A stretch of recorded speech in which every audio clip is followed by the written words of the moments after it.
21장 과거에도 우리를 사랑하셨고 지금도 우리를 사랑하시는 하나님. 하나님께서 우리에 대한 자기의 사랑을 확증하셨느니라. 로마서 5장 8절. 하나님을 우리가 거듭나기 전에 저지른 과거의 모든 죄를 용서하고 덮어주셨다. 그것은 말로 다할 수 없이 풍성한 긍휼이 아닐 수 없다. 그것들은 우리가 어둠에 있을 때 지은 죄들이다. 우리는 이제 새로운 피조물이 되었고 빛 가운데서 행하며 우리의 삶으로 하나님을 영화롭게 할 수 있는 능력을 부여받았다. 그런 사실을 믿는 것과 하나님이 중생 이후에 우리가 저지르는 모든 죄를 지금도 계속해서 값없이 용서해 주신다는 사실을 믿는 것은 서로 별개다. 물론 신자인 우리는 하나님이 우리를 사랑하신다는 것을 알고 있다. 우리는 이 사실을 진정으로 믿는다. 그러나 우리가 매 순간 우리의 하늘아버지와 어떤 식으로 관계를 맺고 있는지를 좀 더 면밀하게 살펴보면 우리가 지닌 믿음의 실상이 고스란히 드러난다. 우리는 우리가 말하는 것을 이론적으로만 믿는 경향이 있다. 우리 가운데는 하나님의 사랑이 실망과 뒤섞여 있다고 생각하는 사람들이 많다. 하나님은 우리를 사랑하시지만 그것은 속상하고 당혹스러운 감정과 뒤섞인 사랑이라는 것이 많은 사람의 생각이다. 우리는 하나님이 아버지의 사랑으로 우리를 지켜보면서도 다소 못마땅한 듯한 심정을 느끼실 것이라고 생각한다. 구체적으로 말해 우리는 하나님이 저 녀석들은 내가 자기들을 위해 모든 것을 해주었는데도 어떻게 저렇게 한없이 부족하기만 할까 라고 의아해하시는 것처럼 생각한다. 청교도들이 종종 말한 대로 우리는 지금도 여전히 빛을 거슬러 죄를 짓는다. 우리의 마음은 근본적으로 변화되었지만 우리는 여전히 넘어지기를 반복한다. 다시 말하지만 이것은 우리 자신이 지닌 사랑의 능력으로 하나님을 판단하려는 오류에서 비롯된 결과다. 우리는 하나님의 진정한 마음을 알지 못한다. 이것이 로마서 5장 6에서 11절 말씀이 성경에 기록된 이유다. 우리가 아직 연약할 때의 기약대로 그리스도께서 경건하지 않은 자를 위하여 죽으셨도다. 의인을 위하여 죽는 자가 쉽지 않고 선인을 위하여 용감히 죽는 자가 혹 있거니와 우리가 아직 죄인 되었을 때에 그리스도께서 우리를 위하여 죽으심으로 하나님께서 우리에 대한 자기의 사랑을 확증하셨느니라.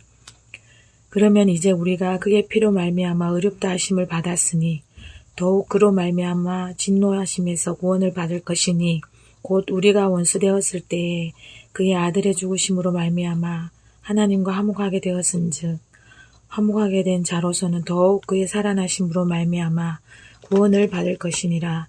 그뿐 아니라 이제 우리로 화목하게 하신 우리 주 예수 그리스도로 말미암아 하나님 안에서 또한 즐거워하느니라. 그리스도인의 양심은 정화된 양심이다.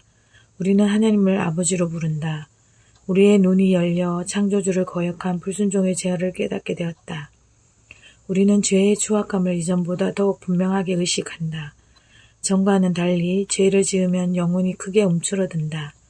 따라서 바울은 죄인들을 구원하시는 하나님의 은혜로운 축복 안에서 기뻐하라고 말하고 나서 5장 6에서 11절을 통해 하나님의 임재와 은혜가 앞으로도 계속될 것이라는 확신을 심어주려고 했다.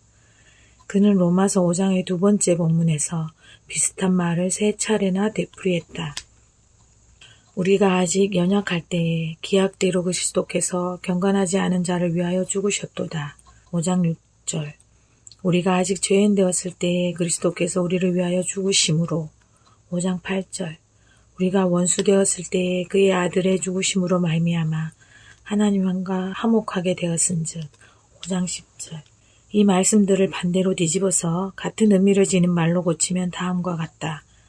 예수님 우리가 강할 때 우리를 위해 죽지 않으셨고 우리가 우리의 죄성을 극복하기 시작했을 때 우리를 위해 죽지 않으셨으며 하나님은 우리가 그분의 친구가 되었을 때에 우리와 화목하지 않으셨다. 하나님은 우리를 미온적으로 대하지 않으셨다. 그분은 망설이면서 조심스럽게 우리의 가치를 헤아리지 않으셨다. 그것은 그분의 마음이 아니었다. 하나님과 그분의 아들은 오직 은혜만을 조건으로 먼저 나서셨다. 그분은 우리의 자격을 따지지 않으셨다. 우리는 겉으로는 공손한 척 미소를 지으면서도 실제로는 최대한 빠르게 하나님에게서 멀리 도망치려고 애쓰고 우리의 왕국을 건설하며 우리의 영광을 추구하고 세상의 기만적인 쾌락을 즐기며 하나님의 아름다우심을 멀리하고 집으로 돌아오라는 그분의 부르심을 외면했다.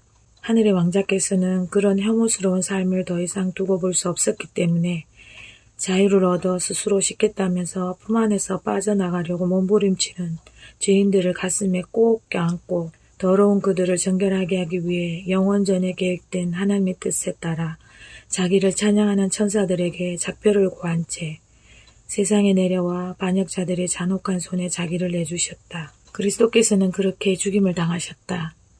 워필드는 죄인들이 환호하는 동안 그리스도께서는 자발적으로 말로 다할 수 없는 고통을 감내하셨다라고 말했다. 우리는 그분의 죽음을 조금도 개의치 않았다. 우리는 연약하기 짝이 없는 죄인들이요 원수들이었다.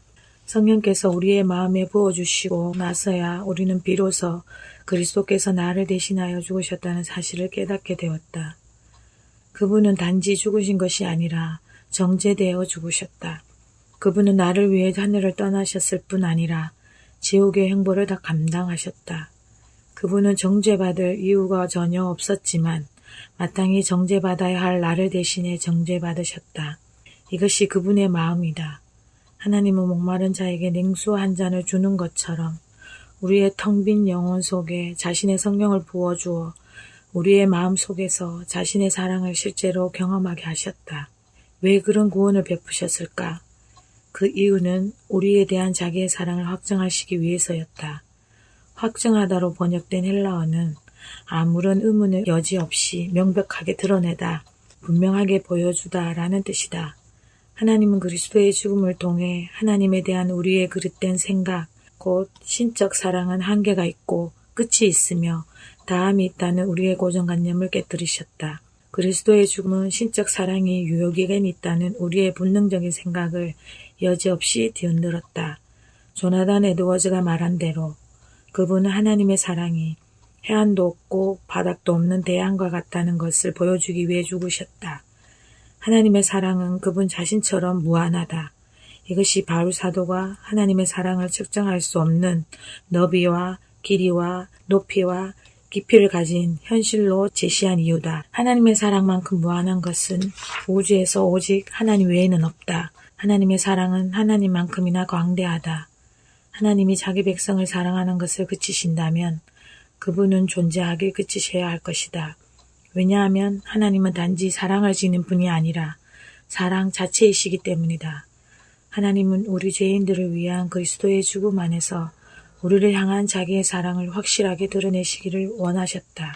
이것은 인류 역사상 가장 위대한 소식이다. 그러나 심지어는 이것조차도 바울이 6에서 11절에서 말한 핵심에 해당하지 않는다. 그가 말하려는 핵심은 다른 것에 있었다. 바울이 로마서 5장 6에서 11절을 통해 말하려던 핵심은 무엇일까? 그는 하나님의 과거 사역에 초점을 맞추지 않았다. 그가 말하려고 했던 핵심은 우리 현재의 확실한 구원과 안전이었다. 그가 그리스도의 과거 사역을 언급한 이유는 이 점을 주지시키기 위해서였다. 즉, 하나님이 우리가 자기에게 아무런 관심도 기울이지 않았던 악한 죄인이었을 때도 그런 사랑을 보여주셨다면 지금 걱정해야 할 것이 무엇인가 라는 것이 그의 요점이었다.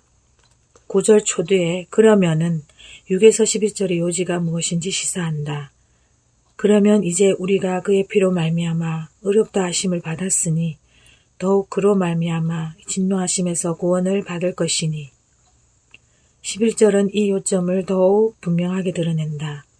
곧 우리가 원수되었을 때에 그의 아들의 죽으심으로 말미암아 하나님과 화목하게 되었은즉 화목하게 된 자로서는 더욱 그의 살아나심으로 말미암아 구원을 받을 것이니라. 9절과 11절의 구원은 이 세상에서 회심하는 순간이 아닌 궁극적인 구원, 곧 내세에 들어가서 하나님의 임재를 경험하는 것을 가리킨다. 바울은 우리가 회심을 통해 의롭다 하심을 받았다면 하나님이 우리를 끝까지 안전하게 천국으로 인도하실 것이라고 말했다. 회심을 통해 진정으로 거듭나면 미래가 안전하게 보장된다. 우리가 원수였을 때 하나님이 우리를 의롭게 하셨다면 친구, 아니 자녀가 된 지금은 우리를 더욱더 극진하게 보살펴 주시지 않겠는가? 존 플라벨은 하나님이 과거에 우리가 잘나서 선택하신 것이 아닌데 지금 우리가 못났다고 해서 우리를 버리실 리 만무하다라고 말했다. 그리스도와 연합한 우리는 하나님이 지금 죄를 지으며 살아가는 우리를 어떻게 생각하실지 궁금해한다. 그러나 로마서 5장은 하나님이 우리가 자기를 미워할 때도 자기 아들을 통해 우리에게 가까이 다가오셨는데 우리가 자기를 기쁘시게 할 수 있게 된 지금 어찌 우리를 멀리 하시겠는가 라는 논리를 전개한다. 그리스도께서는 우리가 고아와 같은 상태로 죄를 지을 때도 우리를 위해 기꺼이 고난을 감당하셨는데 하나님의 자녀로 입양된 지금 우리가 죄를 지었다고 해서 과연 발장을 낀 채 나몰라라 하시겠는가? 그리스도의 마음을 우리가 잃어버린 상태였을 때도 우리를 향해 온유하고 겸손했는데 지금 우리를 도로 찾았다고 해서 그 마음이 달라질 리 없지 않겠는가? 우리가 연약할 때, 죄인이었을 때, 원수였을 때 하나님은 엉망진창인 우리를 사랑하셨다. 하나님은 지금 우리가 엉망진창이더라도 여전히 우리를 사랑하신다. 죄 짓는 것에 대한 우리의 고뇌 자체가 우리가 하나님의 자녀로 입양된 열매이다. 냉랭한 마음은 죄를 지어도 별로 개의치 않을 것이다. 우리는 과거의 우리가 아니다. 죄를 지었거든 철저히 회개하라. 죄를 다시 미워하라.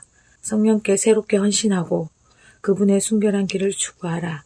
하나님의 온유한 마음이 조금 냉랭해지고 조금 뻣뻣해졌다는 마귀의 속삭임에 속지 말라. 하나님은 우리가 자기의 마음을 의심할 때 가장 크게 실망하신다. 그리스도께서는 우리에게 하나님의 사랑을 보여주기 위해 죽으셨다. 그리스도 안에 있는 사람이라면 서로 죄를 짓더라도 하나님의 사랑에서 배제되지 않는다. 오직 그리스도 안에 있는 영혼만이 그분을 거스른 것으로 인해 참으로 괴로워할 것이다. 역사가 사라졌으면 사라졌지 그런 일은 절대로 일어나지 않는다. 가장 어려운 일이 이미 해결되었다. 하나님 우리의 영원한 행복을 보장하는 데 필요한 모든 것을 이루셨다. 그분은 우리가 고아와 같은 상태로 있을 때 그 일을 행하셨다. 우리에게서 자녀의 신분을 박탈할 수 있는 것은 아무것도 없다. 그리스도 안에 있는 사람들은 영원히 하나님의 온유하신 마음 안에 있다. 내세에서는 지금처럼 죄를 짓는 일은 없을 테지만 현세에서도 내세에서만큼이나 안전하기는 마찬가지다. 그리스도와 연합했으면 이미 천국에 있는 것과 다름없다. 스펄전은 이렇게 말했다. 그리스도께서는 창세전부터 우리를 사랑하셨다. 샛별이 어둠을 가로질러 빛을 발하고 천사가 날개를 펄럭이며 아무도 지나간 적이 없는 태초의 창공위를 날아가고 무의 자궁에서 그 어떤 피조물이 빠져나오려고 보듬거리기 오래전부터 하나님, 곧 우리의 하나님은 자신의 자녀들에게 마음을 기울이셨다. 그 후로 그분이 태도를 달리하거나 얼굴을 돌려 외면하거나 마음이 변하신 적이 단 한 번이라도 있었는가? 그런 일은 단 한 번도 없었다. 하나님의 사랑을 맛보고 그분의 은혜를 아는 사람들은 나의 증인이 되어 그분이 불확실한 상황에서 항상 확실한 친구가 되어주셨다고 말할 것이다. 우리는 하나님을 떠날 때가 많았지만 그분이 우리를 떠나신 적이 있었던가?